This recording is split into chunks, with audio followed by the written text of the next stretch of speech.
I'm going to read two or three paragraphs out of the middle of this sermon that Chris Hedges gave yesterday at an encampment at Princeton. To resist radical evil, as you are doing, is to endure a life that by standards of the wider society is a failure.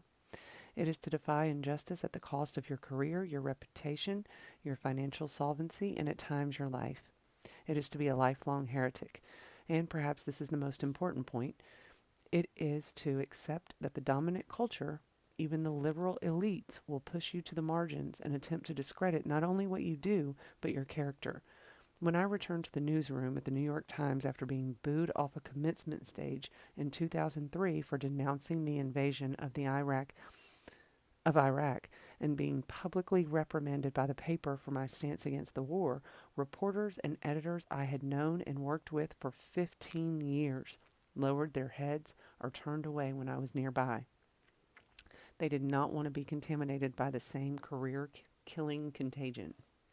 Ruling institutions, the state, the press, the church, the courts, universities, mouth the language of morality, but they serve the structures of power, no matter how venal, which provide them with money, status, and authority.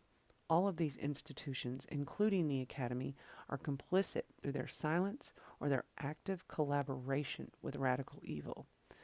This was true during the genocide we committed against Native Americans, slavery, the witch hunts during the McCarthy era, the civil rights and anti-war movements, and the fight against the apartheid regime of South Africa. The most courageous are purged and turned into pariahs.